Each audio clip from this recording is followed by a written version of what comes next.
श्री राधा कृष्णाभ्याम नमः। भगवान श्री कृष्ण की कथाओं का आश्रय लेने वाले भक्तजनों, मैं संध्या रानी महात्मा वेद व्यास जी एवं गुरुजनों की आज्ञा से श्रीमद् भागवत महापुराण के दशम स्कंद के 46वें अध्याय को प्रारंभ करती हूँ। अध्याय 46, उद्धव जी की ब्रज यात्रा। श्री सुखदेव जी कहते हैं, परीक्षित, उद्धव जी वृष्णि वंशियों में एक प्रधान पुरुष थे। वे साक्षात बृहस्पति जी के शिष्य और परम बुद्धिमान थे। वे भगवान श्री कृष्ण के प्यारे सखा तथा मंत्री भी थे।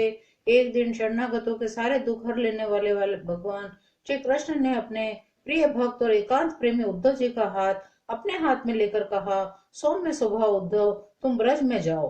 वहां मेरे माता पिता नंद बाबा और यशोदा मैया, उन्हें आनंदित करो। गोपियां मेरे विरह की व्याधि से बहुत ही दुखी हो रही हैं। उन्हें मेरे संदेश सुनाकर उस वेदना से मुक्त करो। प्यारे उद्धव, गोपियों का मन नित्य निरंतर मुझमें ही लगा रहता है। उनके प्राण, उनका जीवन, उनका सर्वस्व मैं ही हूँ।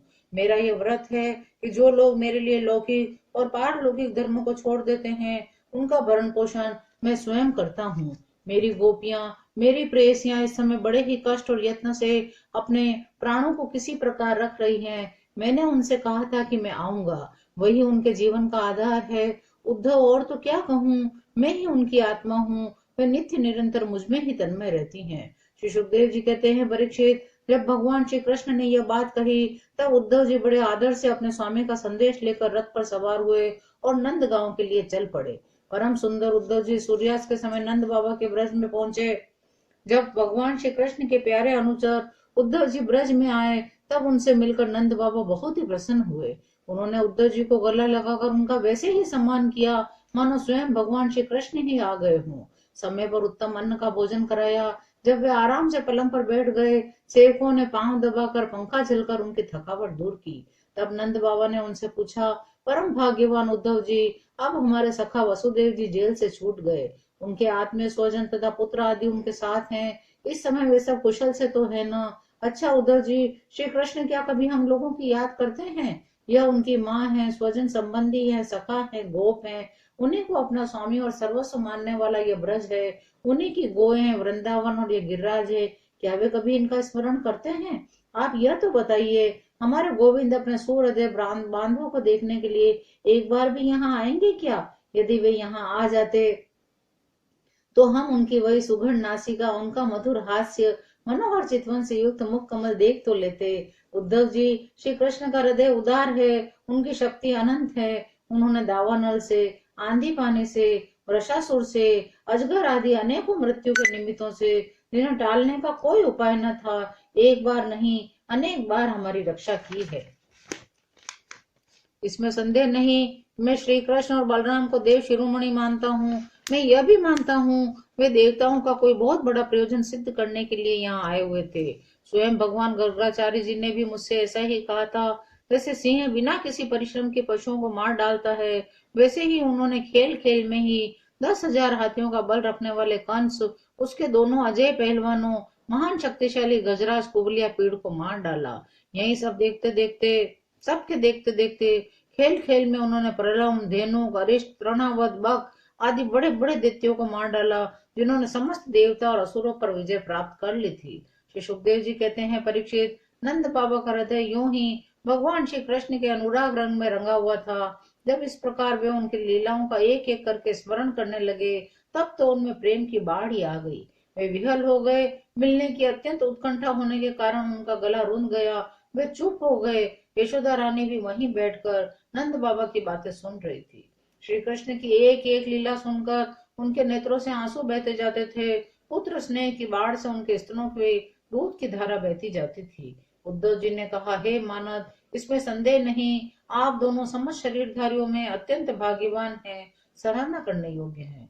क्योंकि जो सारे चराचर जगत के बनाने वाले, उसे ज्ञान देने वाले नारायण हैं, उनके प्रति आपके हृदय में ऐसा वात्सल्य, स्नेह, पुत्र भाव है। बलराम श्री कृष्ण पुराण पुरुष हैं। वे सारे संसार के उपादान कारण और निमित्त कारण भी हैं। भगवान श्री कृष्ण पुरुष हैं तो बलराम जी प्रधान प्रकृति हैं। ये ही दोनों समस्त शरीरों में प्रविष्ट होकर उन्हें जीवन दान देते हैं। उनमें उनसे अत्यंत विलक्षण जो ज्ञान स्वरूप जीव हैं, उसका नियमन करते हैं।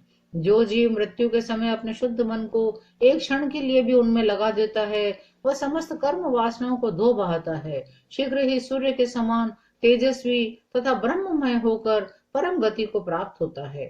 महात्माओं, आप दोनों के लिए अब कौन सा शुभ कर्म करना शेष रह जाता है? भक्त वत्सल यदुवंश शिरोमणि भगवान श्री कृष्ण थोड़े ही दिनों में ब्रज में आएंगे। आप दोनों को अपने माँ बाप को आनंदित करेंगे। जिस समय उन्होंने समस्त यदुवंशियों के द्रोही कंस को रंगभूमि में मार डाला और आपके पास आकर कहा कि मैं ब्रज में आऊंगा, उस कथन को वे अवश्य सत्य करेंगे।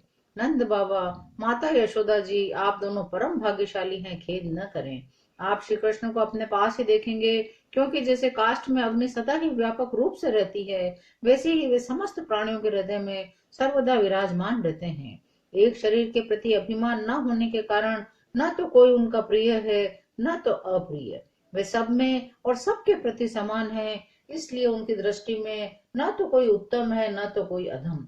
यहाँ तक कि विषमता का भाव रखने वाला भी उनके लिए विषम नहीं है। न तो उनकी कोई माता है, न पिता, न पत्नी है, न पुत्र आदि, न अपना है न पराया, न देह है न जन्म है।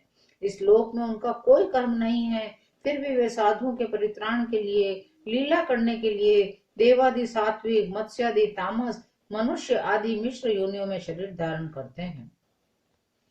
बाबा, श्री कृष्ण के अतिरिक्त ऐसी कोई वस्तु नहीं है जिसे वस्तु कह सकें। वास्तव में सब वे ही हैं, वे ही परमार्थ सत्य हैं। परीक्षित, भगवान श्री कृष्ण के सखा उद्धव और नंद बाबा इसी प्रकार आपस में बात करते रहे। वह रात बीत गई। कुछ रात शेष रहने पर गोपियां उठी। दीपक जलाकर उन्होंने घर की देहरियों पर वास्तुदेव का पूजन किया, अपने घरों को झाड़ बुआर कर साफ किया, फिर दही मथने लगी। गोपियों की कलाइयों में कंगन शोभायमान हो रहे थे। रस्सी खींचते समय वे बहुत भली मालूम हो रही थी। उनके कानों के कुंडल हिल हिलकर उनके कुमकुम मंडित कपोलों की लालिमा बढ़ा रहे थे। उस समय गोपियां कमल नयन भगवान श्री कृष्ण के मंगलमय चरित्रों का गान कर रही थी। उनका वह संगीत दही मथने की ध्वनि से मिलकर और भी अद्भुत हो गया। स्वर्ग लोक तक जा पहुंचा, जिसकी स्वर लहरी सब और फैलकर दिशाओं का अमंगल मिटा देती है। जब भगवान भुवन भास्कर का उदय हुआ, तब ब्रजनाओं ने देखा कि नंद बाबा के दरवाजे पर एक सोने का रथ खड़ा है। वे एक दूसरे से पूछने लगी, ये किसका रथ है? किसी गोपी ने कहा, कंस का प्रयोजन सिद्ध करने वाला अक्रूर ही तो कहीं फिर से नहीं आ गया है, जो कमल नयन प्यारे श्याम सुंदर को यहाँ से मथुरा ले गया था। तब दूसरी बोली, क्या अब वह हमें ले जाकर अपने मरे हुए स्वामी कंस का पिंडदान करेगा? अब यहाँ उसके आने का और क्या प्रयोजन हो सकता है? ब्रजवासिनी स्त्रियां इसी प्रकार आपस में बातचीत कर रही थी। उसी समय नित्य कर्म से निवृत्त होकर उद्धव जी आ पहुंचे। 46वां अध्याय यही विराम लेता है। शेष अगले अंकों में। जय श्री कृष्ण।